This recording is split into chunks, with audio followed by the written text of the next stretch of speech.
So we're here with Gareth Davies at the Frederick's restaurant in Islington for the undercard announcement for the massive Chisora Fury. Billy Joe Saunders here, European title match, possibly going to fight Peter Quillin afterwards. First of all, what do you make of Emmanuel Blandemir? Well, I haven't seen a lot of him, but yeah, obviously I've looked at his records, studied his records. I've spoken to Jimmy Tibbs, Billy Joe's trainer, about him. He feels that this guy is not a big puncher. He's a box fighter, but he'll look to box and outbox Billy Joe Saunders.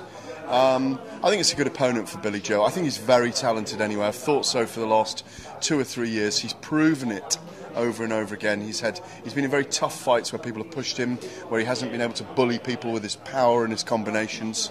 I think I really do think he's on his way, certainly to fighting for a world title, whether he beats the likes of Quillin. I think there's Felix Sturm out there as well, remember. Sergio Martinez and Gennady Golovkin are a little bit further ahead right now, and obviously Felix Sturm is experienced, but I think Billy Joe Saunders has the style to beat Felix Sturm, the IBF champion, as well. So, don't rule that one out. But I've been impressed with him for a while. I've been watching him since obviously he was in the Olympic team 5 years ago, and he's coming on very well. I think this guy, not necessarily made for him, but hasn't fought outside Italy before. It's going to be a very partisan, very stentorian crowd on the night on July the 26th in Manchester, and I think Saunders will revel in it. And of course, this is going to be Billy's first fight since September last year. He's had the problems with his hands. Do you think having that time away, though, could be beneficial to Billy? It's all beneficial. Time is incredibly beneficial to Billy Joe Saunders at the moment because every month he's getting better. We've seen that progressively with his fights. I think the hands being sorted is really important. He talked about the ligament damage in his hand. He hasn't had it fixed to this extent as he had in the past. And, he says he's got brittle hands. Maybe he's got brittle hands. He doesn't fight like a guy with brittle hands. The time away, the healing is always good for boxers. People talk about ring rust, but I think he'll be fine on the night. He's got the bit between his teeth. What worried me was about whether he could stay at middleweight. He's a big man, and he was a middleweight, when he was 19, 20. So I think the key for him is going to be staying on weight and the diet, nutrition, that kind of thing. But he says he's there. So none of those burgers that we saw earlier for Billy Joe? We saw I think I call it a sextuple stack burger, 6 burgers. It was about 15 inches high. Thankfully it toppled before the press conference was over today, so Billy Joe Saunders didn't go up to super middleweight while he was here. And you mentioned some great champions in the middleweight division, but there's also some great domestic bouts that are possible to happen, and also in that division with the likes of Martin Murray and even up-and-comers like Chris Eubank Jr. Do you think those are possible fights we could see Billy Joe take in the near future? Yeah, and you can throw in there Matthew Macklin as well, who was disappointed recently. Andy Lee's in there. I think they're all good styles for Billy, but I'd like to see him. Look, if he could beat the Italian and then come through Peter Quillin after that, all those guys will come flocking to him for fights. Billy says he's got the style to defeat Martin Murray and Matthew Macklin now. Frank Warren says he'd take those fights now. I understand that confidence. They're tough fights for him, but he's got the movement and capabilities to outbox a lot of guys. Martin's very come forward, isn't he? Quite like caveman, like Carl Froch-like in the style that he fights.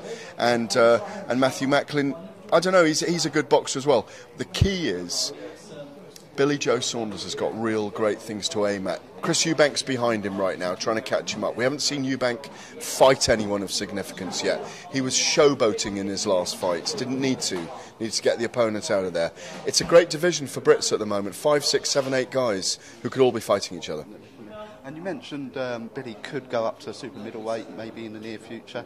Of course, the super middleweight, there's some great British fights coming up at the end of the month. Do you think if Billy does win the middleweight title and goes up to super middleweight, he could be in that mix with the likes of Froch, Groves and James de Gale? There's no question, because at the moment, of course, he's an unbeaten fighter. He throws great combinations. He's very technical. He lives and breathes boxing. He's got a great story behind him. This traveller that now trains in a house for his training camp, lives in a house, leaves the caravan for a house, and loves riding horses, racing horses. horses, chariot racing. So it's all laid up there, and also history making in the fact that he could become the first British traveller to win a world title. Last question, because, you know, when you spoke to my agent, my publicist, they said 4.5 minutes, and I reckon we're over that right now. And you mentioned Billy Joe could be the first British traveller. Someone that wants to probably get there before him is Tyson Fury. He's going to be fighting Derek Chisora on the main event in that bill. I mean, what have you made of the build-up to this and the animosity between the two? Well, it started off very gently, of course. We saw them together a few times. They were fighting other guys, of course, in the Copper Box early in February, I think it was. We saw a little bit of an eruption in the Printworks in Manchester last week, but look, listen, it's going to be a volatile night. It wouldn't surprise me if it's volatile inside and outside the octagon, inside and outside the ring, rather. The octagon's in the UFC. Inside and outside the ring, because there's a lot at stake here. There's Derek, revenge.